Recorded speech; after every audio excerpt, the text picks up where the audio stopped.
Buenos días, doctor. Buenos días, compañeros.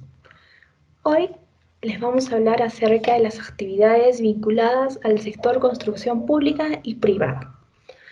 Para ello tenemos tres ítems. El primero son los antecedentes, es decir, las normas emitidas respecto a la salud y seguridad del trabajador antes de la declaratoria de emergencia. Esto es, antes del 15 de marzo del 2020. Como segundo punto tenemos a los protocolos que se han emitido durante el periodo de estado de emergencia nacional. Y como tercer punto tenemos a las posibles propuestas que el grupo ha llegado para que este reinicio del sector construcción se desarrolle de manera eficaz. Bien, antes de responder la pregunta de cuáles eran las normas y medidas aplicadas para resguardar la salud y seguridad de los trabajadores, es importante definir ciertas características de este sector. Como por ejemplo, esta información que les presento es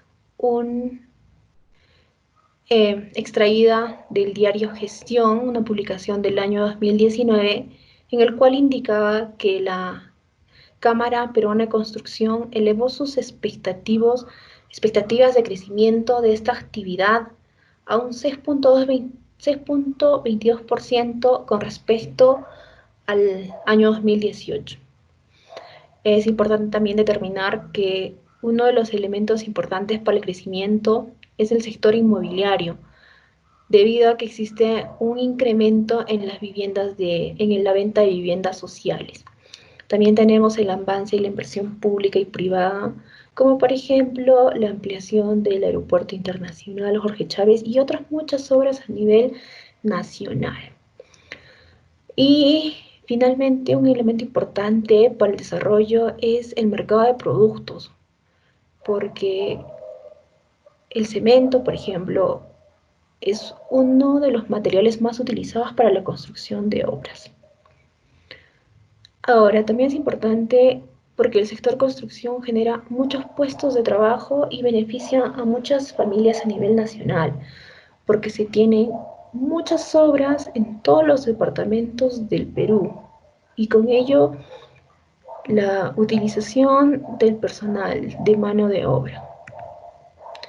Bien, estas son las normas emitidas antes de la declaratoria del estado de emergencia. Estas normas son exclusivas y referentes a la seguridad y salud en el trabajo. Por ejemplo, tenemos la ley 29783, que es la ley de seguridad y salud en el trabajo, conjuntamente con el decreto supremo 005-2012, que aprueba el reglamento de esta ley. Esta ley es general y aplica a todos los trabajadores a nivel nacional para que puedan los trabajadores generar un plan de gestión de salud y seguridad en el trabajo y ciertas características o protocolos que deben seguir. Pero también tenemos las normas especiales que corresponden exclusivamente al sector construcción, como es la norma G50, que es la denominada seguridad durante la construcción, aprobada mediante Decreto Supremo 011-2016 del sector vivienda. Así también tenemos el Decreto Supremo número 011-2019, el Decreto Supremo que aprueba el Reglamento de Seguridad y Salud en el ámbito de la construcción. Estas normas son especiales y tienen las especificaciones y los protocolos que deben seguir los trabajadores en cuanto a su ambiente de trabajo, a su iluminación, a sus equipos de protección personal, acerca de la señalización y demás para evitar posibles daños o posibles accidentes y mitigar riesgos. Bien, aquí es un momento importante porque significa la paralización de casi todas las actividades económicas a nivel nacional, como consecuencia de las disposiciones aprobadas por el gobierno en el marco de la emergencia sanitaria a nivel nacional, Todo esto con el fin de reducir el contagio del COVID-19. Entonces, aquí se han emitido diversas normas, como es el Decreto Supremo 044-2020 y sus prórrogas, en la cual establece la declaratoria de emergencia nacional, el aislamiento social obligatorio para evitar la propagación de esta enfermedad. Tenemos la resolución ministerial 239-2020 del Ministerio de Salud que aprueba los lineamientos para la vigilancia de la salud de los trabajadores con riesgo de exposición a COVID. Esta es una norma general que aplica a todos los sectores. Deberán seguir y tomar en cuenta los protocolos que establece esta resolución. Tenemos el Decreto Supremo 080-2020 en el cual establece 4 fases de reiniciación económica. 4 fases en la cual para reiniciar sus actividades deberán cada sector aprobar su protocolo. Y finalmente tenemos así la resolución ministerial 087-2020 del sector vivienda, en el cual establece los protocolos que se van a aplicar a todo el sector de construcción. Este protocolo lo veremos ampliamente más adelante, conjuntamente con la resolución ministerial 239 del sector del Ministerio de Salud. Bien, para determinar una adecuada gestión de seguridad y salud en el trabajo para evitar enfermedades, es importante destacar ciertos elementos, como son los empleadores, que ellos deberán dar a los trabajadores un adecuado ambiente de trabajo, deberán dar capacitaciones acerca de seguridad y salud en el trabajo, así como tomar la debida evaluación médica antes de la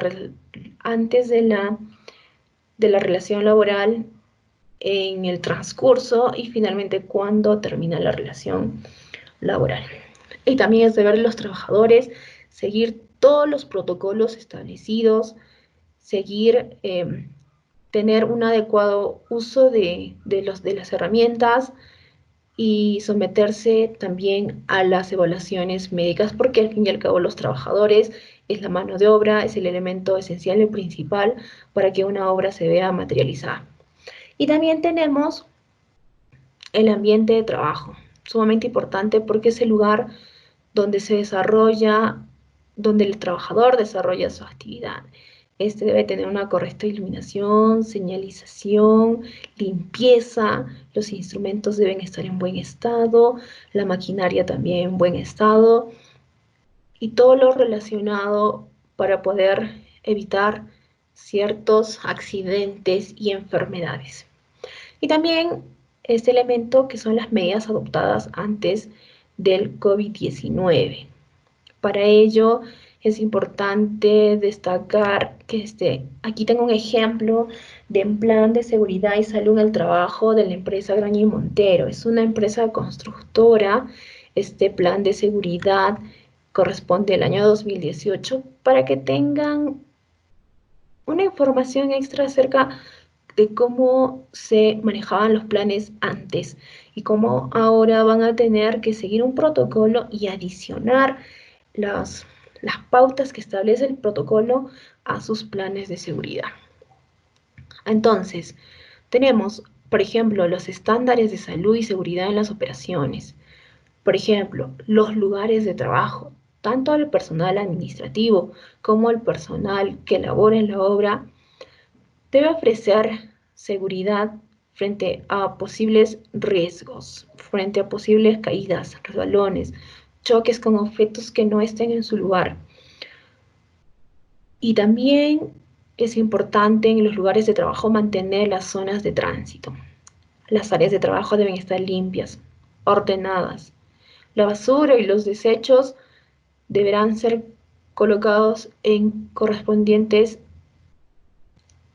recipientes y fuera de los lugares de trabajo para evitar posibles contaminantes. La iluminación. Es un aspecto también ambiental porque se prefiere la iluminación, la luz natural. Y de acuerdo a la especificación de cada trabajo, se va a incluir la luz artificial. También es importante mantener la iluminación porque en determinados lugares es preferible no utilizar, por ejemplo, paredes blancas o pisos blancos para evitar deslumbramientos eh, al personal y que estos sean molestos y, y puedan repercutir en su trabajo. También tenemos los servicios higiénicos. El limpiador debe dotar de los servicios higiénicos adecuados, teniendo siempre agua, teniendo instrumentos como jabones líquidos, como papel toalla, y también es importante que estos servicios higiénicos estén permanentemente limpios. Ahora, ¿cuáles son los estándares de seguridad y salud en los servicios? Aquí es importante el punto de transporte porque según el nuevo protocolo emitido por el Ministerio de Vivienda, Construcción y Saneamiento, que es el 087, no se puede transportar más del 50% de la capacidad de lo que aparece en la tarjeta de propiedad. Antes se permitía que el transporte sea no máximo de lo que establece la tarjeta de propiedad y estaba prohibido que otros terceros ingresen. Las atenciones médicas asistenciales también es un punto importante porque todo el personal de salud que vaya en atención de algún trabajador que haya sufrido algún accidente o esté mal de salud, el personal el personal de salud debe contar con todos los equipamientos para evitar posibles contagios y, por ejemplo, la utilización de su equipo personal de protección, guantes, mascarillas, entre otros. La limpieza en lugares de trabajo también es importante porque es necesario que estos estén en constante limpieza. Se debe evitar los lugares húmedos, mojados, que causen fricción, caídas, entre otros. Y también la vigilancia es sumamente importante porque esto va a incidir en que todos los protocolos sean tomados en cuenta y se cumplan tanto por los trabajadores como el personal administrativo. Y finalmente, ¿cuál es la preparación y respuesta ante emergencias? Graña y Montero tiene un plan denominado Identificación de Emergencias y Actuación en caso de accidentes. Es importante este plan porque determina que mediante la capacitación a los trabajadores, constante capacitación, estos puedan tener una respuesta ante posibles riesgos o peligros que se materialicen, ante posibles accidentes acaecidos y que ellos tengan una respuesta inmediata, como por ejemplo son los primeros auxilios. Ante cualquier contingencia es bueno tener en conocimiento qué se puede realizar. Y la periodicidad de plan. Es importante porque cada plan de cada empresa no debe ser estático, sino que si por ejemplo en el 2018 se ha tenido un determinado índice de accidentes laborales y de enfermedades, pueda en el 2019 cambiar el plan, modificar ciertos parámetros con el fin de que estos parámetros, estos índices bajen. Siempre el objetivo es que la seguridad y salud del trabajador ante posibles contingencias, accidentes, pueda ser mitigada. Bien, eso es todo conforme los antecedentes. Ahora empezaremos a hablar acerca de los protocolos que fueron emitidos durante el estado de emergencia y que pertenecen al sector de construcción pública y privada. Empezaremos el desarrollo de estos nuevos cambios establecidos para el sector construcción, recordando que ahora mismo nos encontramos en la fase número 2 de las 4 establecidas por el gobierno para el reinicio de las actividades. Esta fue aprobada por el Decreto Supremo número 101, en la cual también nos dice qué clase de actividades podemos desarrollar en esta segunda fase. Han sido aprobados los proyectos de inversión pública, los de inversión privada, asociaciones público-privadas, proyectos en activos, inversiones de optimización, ampliación, reposición y de rehabilitación, así como el plan integral para la reconstrucción con cambios.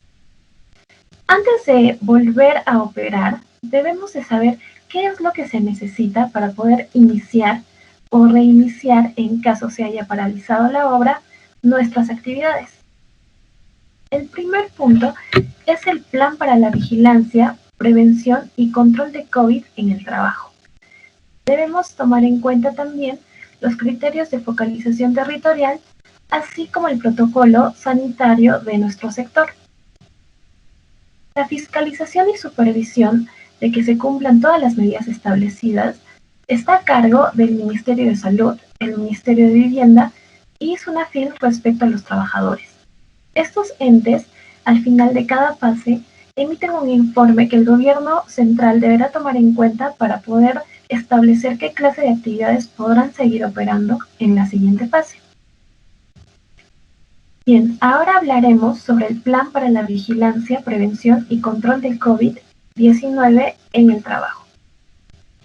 En la resolución ministerial número 239 dada por el MINSA, se establecen 7 lineamientos que nosotros debemos seguir para poder hacer nuestro propio plan de prevención de COVID en el trabajo. Lo que se busca con esto es poder prevenir el contagio de COVID en el ámbito laboral. Debemos de tener en cuenta que esta norma ha sido dada para los trabajadores en general, es decir, no solo aquellos que se encuentran dentro del sector de construcción. Para poder implementar algo más específico, es que tenemos el protocolo de nuestro sector que desarrollaremos más adelante. El primer lineamiento es sobre la limpieza y desinfección de los centros de trabajo y de la capacitación que se debe brindar al personal que se hace cargo de esta. En el segundo tenemos la evaluación de la condición de salud de nuestros trabajadores antes de su reincorporación a su centro laboral. Entre los exámenes médicos básicos está la toma de temperatura, que debe ser menor a 38 grados, la pulsoximetría y la aplicación de una ficha sintomatológica. En el tercer punto está el lavado e higiene de manos, el cual es una medida básica muy importante. Y el cuarto es sobre la sensibilización de la prevención del contagio en el centro de trabajo. Esto quiere decir que yo como empleador debo de brindar suficiente información a mis trabajadores sobre qué es el COVID-19 y qué estamos haciendo en la empresa para poder afrontarlo. En el quinto lineamiento, las medidas preventivas que deben de aplicarse a cualquier persona que ingrese en la obra o el centro de trabajo y las medidas de protección personal. En este punto, debemos de considerar que esta nueva normativa COVID que el gobierno está decretando debe de ser complementaria a la que ya existía previamente. Es decir, estas medidas nuevas debemos sumarlas a las que nosotros ya tomábamos respecto a la salud y seguridad de nuestros trabajadores. Como último punto, está la vigilancia de la salud del trabajador en el contexto del COVID-19.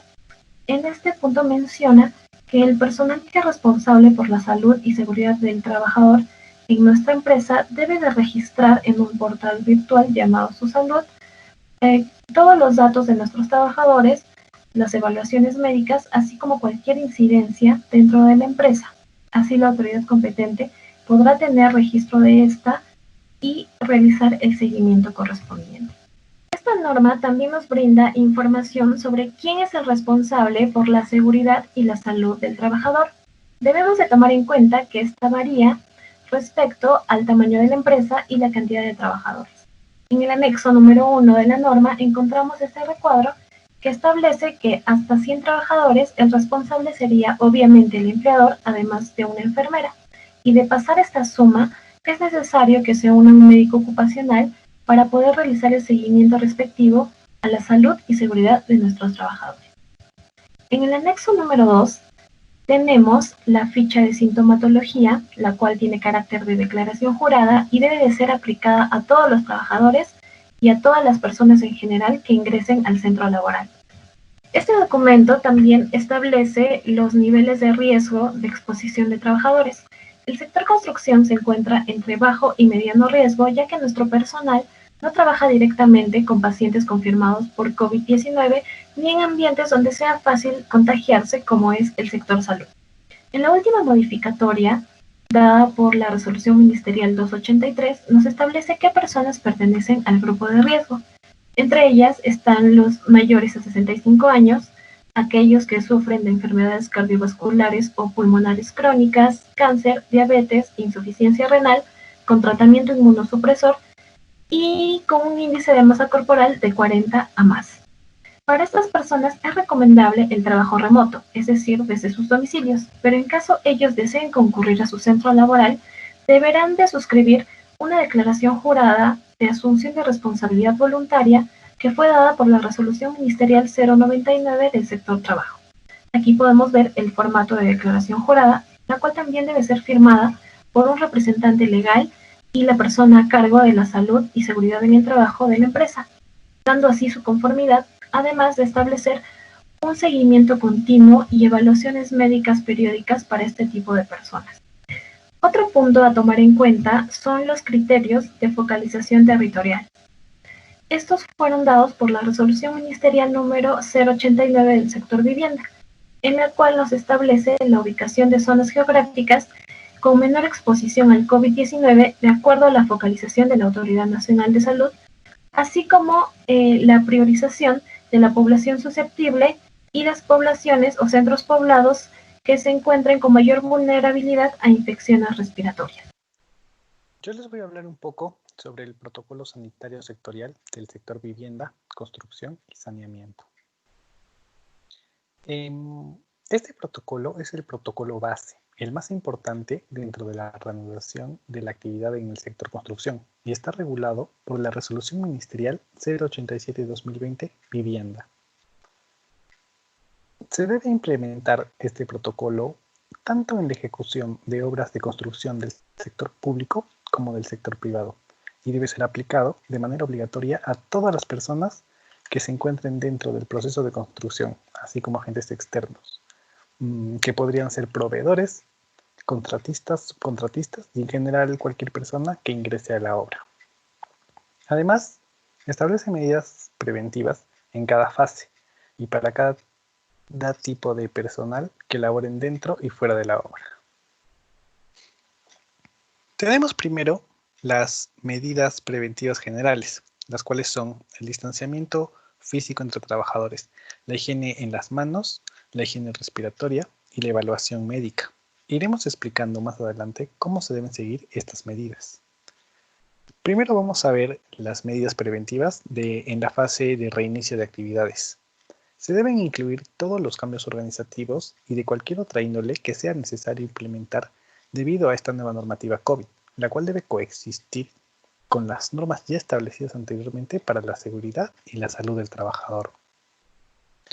Antes del inicio, el personal de salud debe realizar una evaluación de descarte y registro de datos de todas las personas al ingreso de la obra. Se debe tomar la temperatura y la pulsosimetría. También se debe instalar paneles informativos en varios puntos de la obra, con las recomendaciones básicas de prevención. Se debe hacer reconocimiento al personal, tanto de manera verbal como de manera escrita, de las recomendaciones básicas del contenido del plan, a través de la capacitación obligatoria sobre seguridad y salud en el trabajo. Se debe publicar en la entrada del sitio de la obra un aviso que señale el cumplimiento de la adopción de las medidas contempladas en el presente protocolo. También se debe mantener la distancia entre el personal de 1.5 metros en todo momento y se debe reorganizar el acceso del personal a la obra respetando el uso del 50% del aforo en cualquier área. Se debe identificar a los grupos de riesgo, los cuales estarán bajo seguimiento y una continua evaluación. También se debe implementar la periodicidad de desinfección de cada uno de los ambientes de la obra, teniendo especial cuidado en los baños, vestuarios y comedores. Se debe restringir las reuniones de seguridad y otras que puedan generar la aglomeración de personas. También se debe dar alternativas al servicio de traslado del personal y usar el 50% de capacidad en el caso de movilidad privada e implementar la desinfección periódica, así como en el intervalo de 30 minutos entre llegada del personal. Se debe brindar el servicio de alimentación al personal, para lo cual se debe contratar a un proveedor que cumpla con las medidas sanitarias adecuadas al emergente, a fin de evitar la salida o la exposición del personal.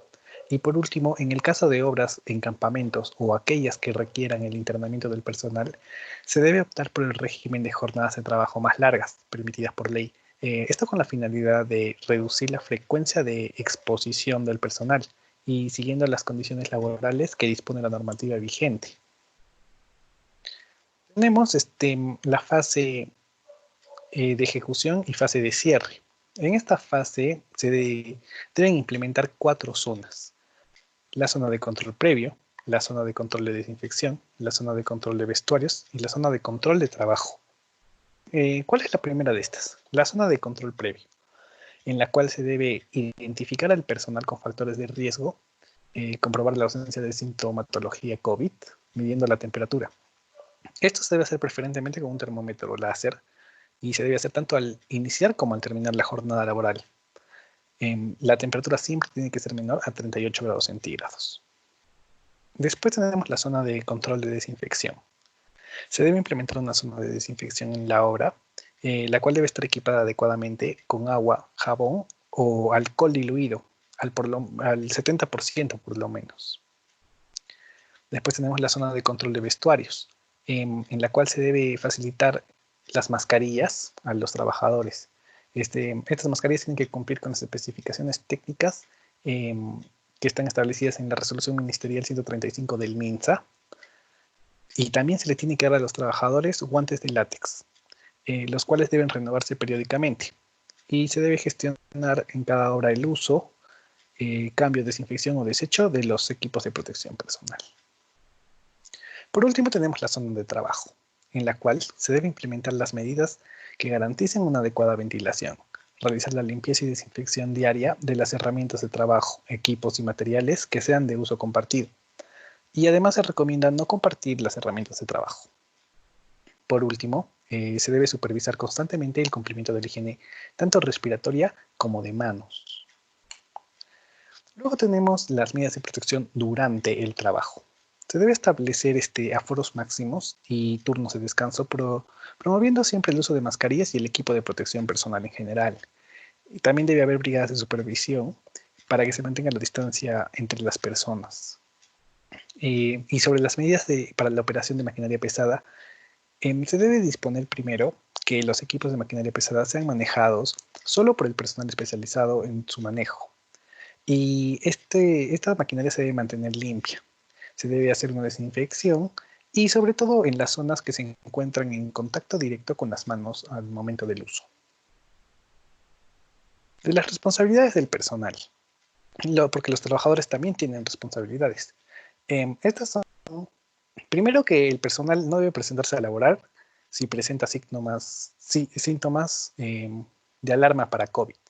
Estos signos pueden ser, por ejemplo, la sensación de falta de aire o dificultad para respirar, la desorientación o confusión, la fiebre mayor a 38 grados, persistente por más de 2 días, el dolor en el pecho o la coloración de los labios.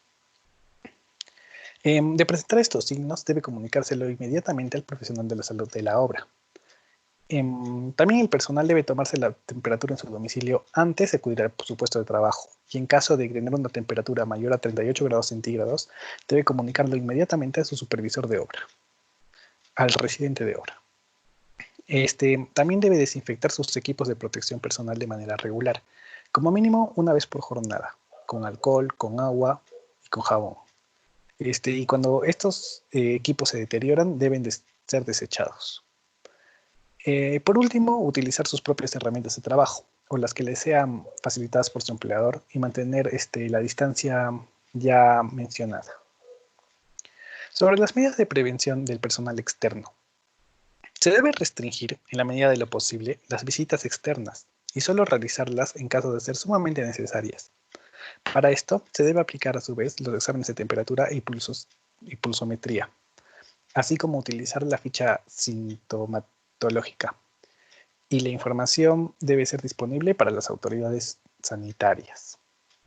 Sobre la entrega de documentos, se promueve la documentación digital, pero en caso de que sea necesaria la entrega física, se recomienda que solo un miembro del personal se encargue de la recepción con todo el equipo de protección personal ya especificado.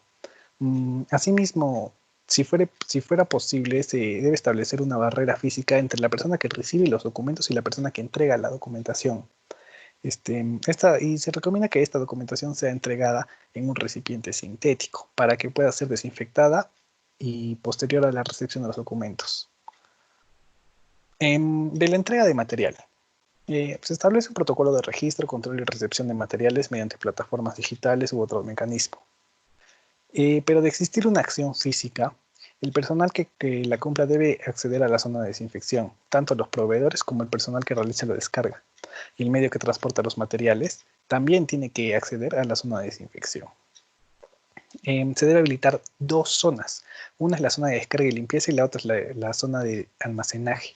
Estas deben contar con el espacio necesario para garantizar la manipulación de los insumos, equipos y materiales, evitando los riesgos de exposición al COVID. Sobre las medidas de prevención en la sala de ventas. Se debe mantener siempre ventiladas las áreas destinadas a esta actividad y establecer rutinas de aseo programadas para la apertura y el cierre de la sala de venta. Se debe tener mayor énfasis en los objetos superficiales que sean manipulados por el personal y por los clientes.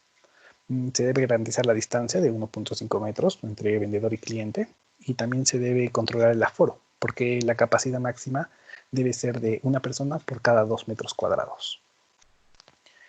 Después tenemos las medidas en el caso de tener un caso sospechoso de COVID. Primero se tiene que verificar si el personal presenta alguno de los síntomas de contagio de COVID. Si se presentan estos, debe seguirse el protocolo que ha establecido el plan y el documento técnico de prevención, diagnóstico y tratamiento de personas afectadas por COVID-19 en el Perú. ¿Qué nos dice este plan? Nos dice que se deberá limpiar y desinfectar toda superficie con la que la persona contaminada haya podido estar en contacto. El personal con síntomas de contagio debe seguir las indicaciones que le brinda la autoridad sanitaria y tiene que mantener informado al residente de obra a través de los canales de comunicación que disponga. Se debe proveer un transporte privado al domicilio de la persona infectada. Este transporte tiene que tener todas las medidas de protección y bioseguridad para evitar el contagio. También se debe identificar a todas las personas que hayan mantenido contacto con el caso sospechoso para poder realizar exámenes de salud respectivos. Y también se debe aislar a estas personas, los que hayan tenido contacto con el contagiado. Deben tener aislamiento domiciliario preventivo y adoptar las medidas que la autoridad de salud determine. De confirmarse algún caso positivo de COVID, se debe identificar todas las áreas donde haya estado la persona contagiada en las últimas 72 horas y suspender los trabajos en dichas áreas. Además, se debe prohibir la utilización de los materiales, equipos y herramientas con los que estuvo en contacto el trabajador y se debe reportar el hecho a través del portal del Sistema Integrado del COVID, que es el SICOVID. Por último, una vez desinfectadas las áreas y herramientas, se reiniciará el trabajo en las obras. Sobre la disposición de viviendas unifamiliares. En caso de la construcción de viviendas unifamiliares en zona rural o urbana, incluso en las viviendas promovidas por el Ministerio de Vivienda, se deberán tomar en cuenta las medidas sanitarias que ha dispuesto el Ministerio de Salud, pero además las siguientes acciones. Primero, se debe contar con el personal necesario para brindar cobertura a cada uno de los puntos de construcción.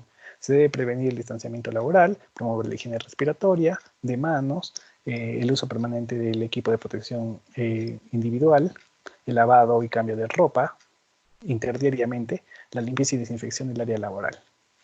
Después, todos los trabajadores, subcontratistas y cualquier persona que requiere ingresar a la obra, previamente debe pasar por un examen médico. Esta evaluación consiste básicamente en tomar la temperatura corporal y el descarte de los signos ya mencionados que podrían corresponder a COVID-19. Tenemos después la resolución ministerial 257/2020. Esta resolución establece los protocolos para el inicio de actividades de construcción en cierto tipo de infraestructuras, como son la infraestructura vial, la infraestructura portuaria, la infraestructura aeroportuaria y la conservación vial. Sin embargo, únicamente las mencionaremos porque los protocolos son básicamente los mismos que se establecen en la resolución 87, la cual es la principal sobre el reinicio de actividades del sector construcción. ¿Qué documentos se necesitan ¿Qué requisitos se necesitan para la reanudación de actividades? Básicamente son 5. Primero, la ubicación. Se necesita un documento de identificación visual con coordenadas UTM. Después se necesita un plan de reanudación, que es un documento planificador que contiene frentes de trabajo, personal involucrado, subcontratistas, entre otros. Después se necesita un protocolo sanitario, que es un documento elaborado de acuerdo con la resolución ministerial 239 del MINSA y el protocolo comentado de este documento. Después tenemos sobre las incidencias, que se necesita una declaración jurada de obligatoriedad de informar incidencias como la detección de casos positivos de COVID-19. Y por último, sobre el equipo de protección personal, en el cual se necesita una declaración jurada donde se señale que cuenta con los elementos de protección requeridos por la autoridad sanitaria, sujeto a responsabilidad en caso de falsedad. Por último, tenemos un video que nos explica qué documentos necesitas para la solicitud de autorización del reinicio de actividades, el cual lo pasaremos a reproducir. ¿Qué documentos necesitamos para empezar a trabajar? Este documento se llama Autorización de Reanudación de Actividad que nos otorga el Ministerio de Vivienda, Construcción y Saneamiento. Entonces, lo más importante, ¿cómo obtenemos esta autorización? Te lo voy a explicar en 3 pasos. El paso 1 es la elaboración de la solicitud. Este paso es muy importante para que más adelante no nos hagan ninguna observación. De recomendación, hazlo con todo tu equipo. Aquí tenemos que adjuntar los siguientes documentos. Para empezar, es el plano de ubicación y localización, la licencia de edificación o habilitación urbana, de ser el caso, vigente, la póliza CART vigente. Después está el plan de trabajo, donde indicamos cuáles son los frentes que vamos a atacar, el personal involucrado, los subcontratistas, el cronograma de actividades y las medidas que vamos a tomar para mantener el distanciamiento de los trabajadores al momento de realizar las actividades y algunos protocolos que van a depender de cada proyecto. Después está el plan de vigilancia, prevención y control del COVID dentro de la obra, la cual va a estar basada en la resolución ministerial 239. También te lo voy a dejar en la descripción para que lo puedas revisar. Casi último tenemos al anexo 3. Es una declaración jurada, muy importante que lo leas. Te voy a dejar en la descripción también un enlace para que puedas revisar esa resolución. Y por último es un panel fotográfico donde podamos visualizar el estado actual de la obra. Una vez que tengamos todos estos documentos, los convertimos en PDF y nos vamos al paso 2. Este paso es muy sencillo y es el de registrar nuestra solicitud. Tenemos que ingresar a Mesa de Partes virtual y crearnos un usuario si aún no lo hemos hecho. Crear el usuario es muy sencillo, solo tenemos que dejar nuestros datos como el nombre completo y el número de DNI. Y por último, y muy importante, es redactar muy bien el número de teléfono y el correo electrónico, que serán los medios de comunicación con el ministerio. Y ahora hacemos clic en registrar y nos llegará a nuestro correo el nuevo usuario y la contraseña con el cual vamos a ingresar a Mesa de Parte para poder hacer el registro de nuestra solicitud. Ahora que ya tenemos nuestro usuario y nuestra contraseña, lo que vamos a hacer es ingresar nuevamente a Mesa de Partes. Aquí vamos a ver que ya se ha llenado la primera parte, que son nuestros datos. Lo que nos faltaría llenar es los datos del documento, de la solicitud, tanto como el asunto, el número de páginas y cargar nuestra solicitud en formato PDF. Recuerden hacerlo en formato PDF, que de otro tipo de archivo no le van a dejar subirlo. Y por último son los datos del trámite. Tenemos que clasificar qué tipo de obra es, si es de saneamiento o es un proyecto inmobiliario, y elegir entre las tantas que hay ahí en las opciones cuál es el que se ajusta a tu proyecto. Y al costado, en la parte derecha, verás el plazo de atención, que en lo normal, en todos los tipos, son hasta el momento 5 días. Esto es muy importante porque el ministerio tendrá solo 5 días para revisar tu expediente. De no hacerlo, tu solicitud se dará por aprobada. Una vez seleccionada esta parte, lo que tenemos que hacer es registrar y podrás visualizar que ya se encuentra en proceso de revisión tu proyecto y solo te queda esperar la respuesta, que te la harán por medio de correo, el correo que dejaste, si ha sido aprobada o si ha sido observada. Y llegamos al tercer paso. En este último paso, lo que tenemos que hacer es registrar nuestro plan de vigilancia, prevención y control del COVID-19 en el Sistema Integrado del COVID-19 o SIS-COVID del MINSA. Una vez que registremos, al día siguiente hábil, recién podremos iniciar nuestras actividades. Y si eres subcontratista, no te preocupes, que no vas a tener que realizar todo este proceso. La empresa matriz se va a encargar de añadirte dentro de su plan de trabajo. Y si te has olvidado de alguna subcontrata, tampoco te preocupes, que podrás añadirlo durante el proceso. No tendrás que volver a presentarlo. Hace unas semanas se realizó un conversatorio entre Capeco y una certificadora transnacional, en la cual se propuso que las certificadoras puedan tener la función de certificar a las empresas constructoras de que su plan esté bien elaborado. Pero no solo eso, sino también ayudarlas a corregir sus planes e implementarlos en sus proyectos. Me parece una buena idea, más que todo para poder agilizar todo este proceso. Bien, como último paso para poder reiniciar nuestras actividades, es necesario nuestro registro en el Sistema Integrado para COVID-19 en el sector empresas. Para esto, lo que se necesita es la autorización otorgada por el Ministerio de Vivienda, el cual lo hemos visto en el video, además del código de acceso, que es lo que nos permite ingresar a la página para poder suscribir todos los datos e información que la autoridad solicita. ¿Qué se registra? Lo primero es el plan para la vigilancia, prevención y control del COVID-19 en el trabajo de nuestra empresa. En segundo lugar, todos los datos del responsable de la salud y seguridad del trabajo de nuestra empresa, ya que ellos son los encargados de administrar la información que la autoridad así solicite, y también la nómina de los trabajadores, con todos los datos e incidencias en las que se puede incurrir dentro de la empresa. Y eso es todo. A partir del día siguiente podemos iniciar o reiniciar nuestras actividades del sector construcción. Tercer y último punto, tenemos las propuestas a los que hemos arribado como grupo. Entonces, tenemos tres importantes elementos aquí, que el primero son los incentivos. El Ministerio de Vivienda, Construcción y Saneamiento beneficia a algunas personas que quieren adquirir viviendas con unos bonos. Nuestra propuesta es que se pueda incrementar estos bonos a favor de quienes quieran adquirir una vivienda y así poder beneficiar al sector inmobiliario.